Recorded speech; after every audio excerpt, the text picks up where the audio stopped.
नमस्कार, बहुत स्वागत आपका। मैं हूं आपके साथ मनूरा सक्सेना। रेलवे कर्मचारियों को मोदी सरकार का बड़ा तोहफा, दिवाली पर मिलेगा 78 दिनों का बोनस।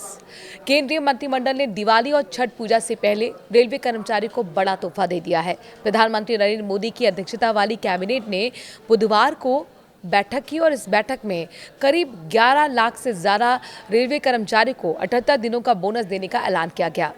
इसके लिए केंद्र सरकार ने 1865 करोड़ के लगभग रुपए की मंजूरी दे दी है। सरकार ने कहा है कि रेलवे कर्मचारियों के इस बोनस का भुगतान दिवाली से पहले ही कर दिया जाएगा। रेलवे के अब आपको बताते हैं कि किन कर्मचारियों को बोनस मिलेगा। इस पैसों का भुगतान रेलवे कर्मचारियों जैसे कि track maintainer, loco pilot, track manager, station master, supervisor, technician helper, pointsman, railway मंत्रालय के कर्मचारियों और अन्य ग्रुप के कर्मचारियों को इसका फायदा मिलेगा। मोदी कैबिनेट ने बिहार में भी बख्तियारपुर, राजगीर, तिलैया तक रेलवे की डबल लेन को मंजूरी दे दी है, जिस पर 2192 करोड़ रुपए का खर्च किया जाएगा।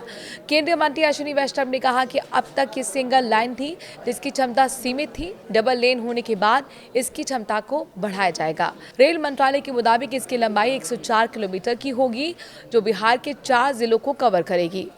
इससे राजगीर, शांति स्तूप, नालंदा, पावापुरी आदि जैसे प्रमुख स्थलों तक रेलवे की सेवा और बेहतर होगी, जिससे देश भर के टूरिस्ट आकर्षित होंगे।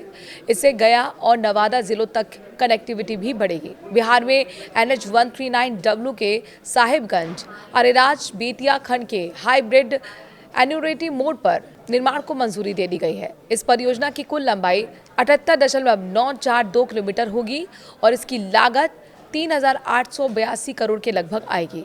शिप बिल्डिंग, मरीन फाइनेंसिंग और घरेलू क्षमता को बढ़ावा देने के लिए 69,725 करोड़ रुपए के पैकेज को मंजूरी दे दी गई है।